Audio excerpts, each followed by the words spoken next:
윤석열 구속은 당연한 수순이었습니다.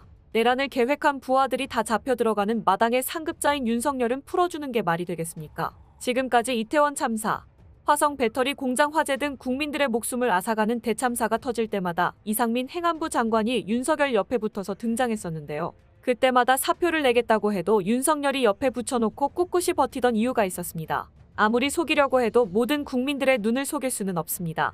이제 윤석열의 가담한 정권의 부역자들이 처벌받을 때가 왔습니다. 오늘도 구독, 좋아요와 함께 정치사수 시작해보겠습니다.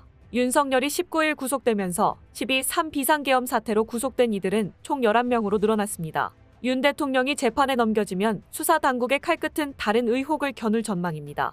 수첩의 부품 공작으로 의심되는 내용을 쓴 노상원 전 정보사령관의 역할과 작전의 진위 여부, 계엄 때 언론사 단전 단수 지시를 한 의혹을 받는 이상민 전 행정안전부 장관 등이 주요 수사 대상으로 꼽힙니다. 19일 법조계에 따르면 검찰 비상계엄 특별수사본부는 노 전 사령관이 수첩에 작성한 내용의 진위를 확인 중입니다. 60에서 70쪽 분량의 노 전 사령관 수첩에는 백령도 인근 북방한계선에서 수거 대상으로 분류한 인사들에 대해 북한 공격을 유도해 사살하는 내용이 기재된 것으로 알려졌습니다. 검찰은 노 전 사령관을 상대로 수첩에 이런 내용이 담긴 경위에 실제 작전 수행을 위해 군과 논의했는지 등을 여러 차례 추궁했습니다. 그러나 노 전 사령관이 모든 진술을 거부해 진상규명에 어려움을 겪고 있습니다. 노 전 사령관 수첩에는 오물풍선도 적힌 것으로 전해졌습니다. 곽종근 육군 특수전사령관은 지난 14일 국회에 출석해 지난해 10월쯤 김용현 전 국방부 장관이 북한 오물풍선 상황이 발생하면 원점을 강력 타격할 것이라고 말했다고 증언했습니다. 야권은 백령도 인근 작전 의혹과 더불어 북한 공격을 끌어내 비상계엄의 명분을 만들기 위한 공작 중 하나인 것은 아닌지 의심하고 있습니다. 고위공직자범죄수사처는 평양 무인기 침투 의혹과 관련한 사실관계도 들여다보고 있습니다. 윤석열 최측근으로 꼽히는 이 전 장관의 계엄 관여 여부도 수사 대상입니다. 공수처는 최근 허석곤 소방청장 등 소방청 지휘부를 참고인으로 조사했습니다. 허 청장은 지난 13일 국회 행정안전위원회 현안 질의에서 비상계엄 선포 직후 이 전 장관으로부터 특정 언론사에 대한 단전 단수에 협조하라는 전화를 받았다고 밝혔습니다.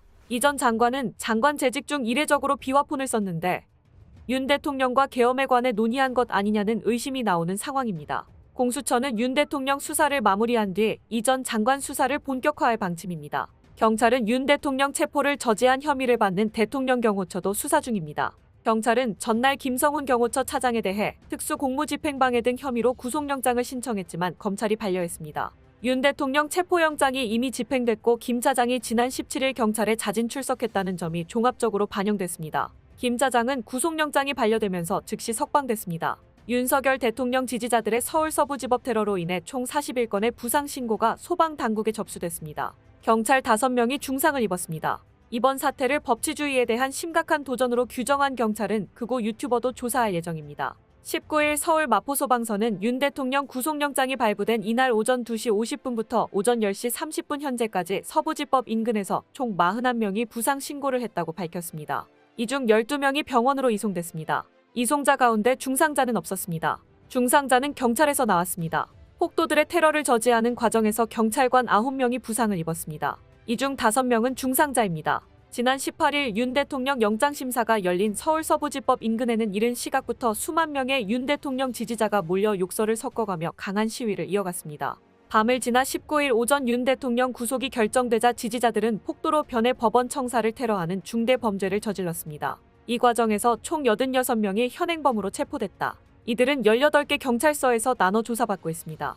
경찰청은 이번 사태 발생 후 긴급 지휘관 회의를 열어 도저히 묵과할 수 없는 일련의 불법 폭력 사태로 이를 규정하고 법과 원칙에 따라 엄정하게 대처하겠다고 밝혔습니다. 경찰은 사태 주도자를 색출하고 체증 자료 등을 통해 추가 불법 행위자와 이를 교사, 방조한 이들도 끝까지 추적하겠다고 강조했습니다. 이호영 경찰청장 직무대행은 이날 오전 10시 15분경 서부지법을 방문해 피해 상황을 둘러본 후 시위대를 선동한 극우 유튜버 역시 수사 대상이라고 밝혔습니다. 이 직무대행은 극우 유튜버가 폭력 사태와 관련이 있다면 철저하게 수사하겠다고 말했습니다. 윤 대통령 구속영장을 발부한 차은경 부장판사가 테러 위협을 받는 상황과 관련해서는 철저히 수사해 그 사람을 찾아내겠다며 판사 신변 보호를 위해 최선을 다하겠다고 다짐했습니다. 법원은 19일 윤석열 대통령 구속영장을 발부하면서 피의자가 증거를 인멸할 염려가 있다고 지적했습니다. 구속영장 발부는 윤 대통령 내란 혐의가 상당 부분 소명된다는 점을 법원이 인정했다는 뜻입니다. 12.3 비상계엄 사태 당시 윤 대통령 지시를 받은 군경 지휘부의 진술이 사실상 결정타로 작용했습니다. 윤 대통령의 수사권과 관할권 위반 주장도 법원에서 잇따라 받아들여지지 않으면서 오전 오패를 기록했습니다. 윤 대통령 측의 반복적인 위법 수사 주장이 오히려 스스로에게 독이 됐습니다. 공수처와 윤 대통령 측은 18일 구속 전 피의자 신문에서 내란 혐의 성립 여부를 놓고 치열한 법리 공방을 벌였습니다. 공수처는 서울서부지법에 제출한 150여 쪽 구속영장 청구서에 윤 대통령이 범행을 전혀 뉘우치지 않는다며 전형적 확신범으로 지칭했습니다. 재범 우려, 증거인멸과 도주 우려도 구속 사유로 제시했습니다. 공수처는 윤 대통령이 여러 차례 대국민 담화와 자필 편지 등을 통해 비상계엄 정당성을 주장하고 있어 향후 제2의 계엄 등 극단적 조치를 할 수 있다고 주장한 것으로 전해졌습니다. 반면 윤 대통령 측은 재범 우려에 대해 말이 되지 않는 얘기라고 강력 반박했다고 합니다. 윤 대통령 측은 당시 국회 해제 의결 요구에 바로 계엄을 해제하고 군을 철수시켰다고도 주장했습니다. 윤 대통령은 이날 5분간 최후 진술에서 군인과 경찰은 단순히 계엄 업무와 질서 유지를 수행한 것뿐인데 공모했다며 구속돼 어려움을 겪고 있다면서 그분들은 아무런 잘못이 없다고 발언한 것으로 전해졌습니다. 윤 대통령은 비상계엄 선포를 형법상 내란죄로 구성한 것을 이해하기 어렵다는 입장인 것으로 알려졌습니다.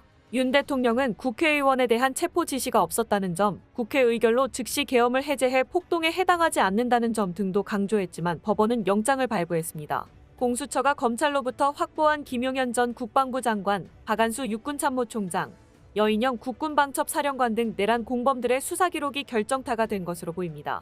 공수처는 검찰로부터 수사 자료 1,500쪽 이상을 확보하고 윤 대통령 구속영장 청구서에 반영했습니다.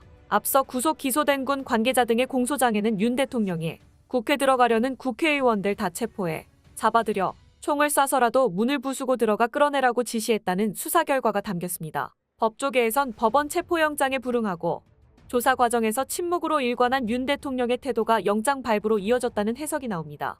윤 대통령은 반복적으로 공수처의 위법 수사 문제도 제기해왔지만 이번 구속영장 발부로 상당 부분 설득력을 잃게 됐습니다. 윤 대통령은 앞서 2차례 체포영장 발부 및 체포영장 발부에 대한 이의 신청, 체포적부심, 이번 구속영장 심사까지 5차례에 걸쳐 위법 수사 문제를 제기했으나 모두 법원에서 기각됐습니다. 내란 우두머리 혐의를 받는 윤석열 대통령에 대한 구속영장이 발부된 가운데 김민전 국민의힘 의원이 윤 대통령 계엄 선포 정당성을 재차 옹호했습니다. 국민의힘 의원들은 수준이 이렇게까지 바닥일 수 있나 매일매일 증명하고 있습니다. 김 의원은 19일 페이스북을 통해 윤 대통령이 지난 15일 체포영장 집행을 앞두고 쓴 국민께 드리는 글에서 부정선거 의혹을 제기한 부분을 공유하며 이 글을 읽는 순간 참 바보 윤석열이라는 생각이 먼저 떠올랐다고 운을 뗐습니다. 윤석열은 이른바 부정선거 카르텔이 비상계엄 선포 이유라 주장해왔는데요. 국민께 드리는 글에서 그는 부정선거의 증거는 너무나 많다. 선관위의 엉터리 시스템도 다 드러났다고 호소했습니다. 윤석열은 특정인을 지목해서 부정선거를 처벌할 증거가 부족하다 하여 부정선거를 음모론으로 일축할 수 없다며 부정선거를 살인범 없는 살인 사건에 비유했습니다. 김민전 의원은 윤석열을 불의에 맞서는 용기 있는 대통령으로 묘사했습니다. 그는 윤 대통령이 다시 출마할 일도 없는데 이 엄청난 침묵의 카르텔을 깨기 위해서 대통령직까지 걸었다는 헛소리를 했습니다. 김민전은 2020년 21대 총선 당시 부정선거로 의심되는 몇몇 상황을 소개한 뒤 120여 곳에서 선거무효 소송이 있었지만 선거무효와 수사가 이뤄지지 못하고 재검표가 기각됐다고 지적했습니다. 이어 이러한 황당한 판결은 판사들이 중앙선거관리위원장을 포함한 각급 선거관리위원장을 겸직하고 있기 때문에 부정선거는 곧 사법부의 책임이라는 생각에 따라 나왔을 것으로 추정된다며 머리는 사법부이고 몸통은 행정부인 반인반수와 같은 이런 기구는 조속히 개편돼야 한다고 어이없는 주장을 했습니다. 또 김 의원은 국정원의 중앙선관위 서버 점검 결과 상당한 문제점이 드러났다는 윤 대통령의 주장을 반복하며 우리의 투개표 시스템은 현장 검증 체계는 거의 부재한 가운데 지나치게 온라인 의존적이어서 문제가 발생할 수 있다는 의견을 내놨습니다. 그러면서 윤 대통령을 향해 부정선거에 증거 많다면 한번 내놓아 보라는 요구의 억장이 무너진다며 이상한 투표제, 국정원이 시스템 안정성 문제를 지적했는데 얼마나 더 새로운 증거를 내놓으라는 것이냐고 대통령을 방탄하느라 바빴습니다. 한편 김민전은 앞서 백골단을 자처하는 반공청년단의 국회 기자회견을 주선해 논란을 일으켰습니다. 이후 SNS를 통해 사과했지만 독재폭력 상징 중 하나를 자처하는 단체를 옹호하려 한 것에 대해 적절한 해명을 내놓지는 못하고 있습니다.